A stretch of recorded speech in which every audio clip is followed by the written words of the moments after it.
यार अगर आप स्क्रेल वॉलेट का अकाउंट बनाना चाह रहे हैं और यहाँ पर आपको ओटीपी रिसीव नहीं हो रहा, यानी स्क्रेल की तरफ से आपको वेरिफिकेशन मैसेज नहीं मिल रहा, अगर आप भी इस प्रॉब्लम को फेस कर रहे हैं तो भाई यकीन जाने ये वीडियो स्पेशल आपके लिए है।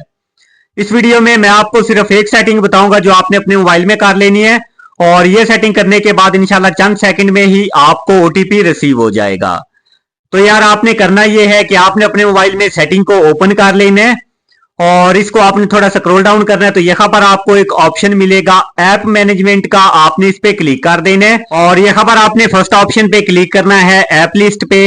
अब यहाँ पर आपने स्क्रेल ऐप को फाइंड करना है। अगर आप इसको थोड़ा स्क्रॉल डाउन करेंगे तो यहाँ पर भी आपको मिल जाएगी, या ऊपर आपको सर्च एप्लीकेशन का ऑप्शन मिलता है, यहाँ पर आपने डायरेक्ट स्क्रेल लिखना है तो आपके सामने स्क्रेल ऐप आ जाएगी। तो आपने स्क्रेल ऐप को फाइंड करने के बाद इस तरह से इस पे क्लिक करना है। अब यहाँ पर आपको सेकंड ऑप्शन मिलेगा परमिशन का, आपने इस पे क्लिक कर देना है। तो जैसे ही आप इस पे क्लिक करेंगे यहाँ पर आपने नोटिफिकेशन पे क्लिक करना है। तो जैसे ही मैं नोटिफिकेशन पे क्लिक करूंगा यहाँ पर आप देख सकते हैं मेरी स्क्रेल ऐप में नोटिफिकेशन ही अलाउ नहीं है। तो देखें यार, जब हमारी स्क्रेल ऐप में नोटिफिकेशन ही अलाउ नहीं है तो हमें स्क्रेल की तरफ से ओटीपी कोड या वेरिफिकेशन मैसेज किस तरह से मिलेगा। तो आपने नोटिफिकेशन को अलाउ कर देना है।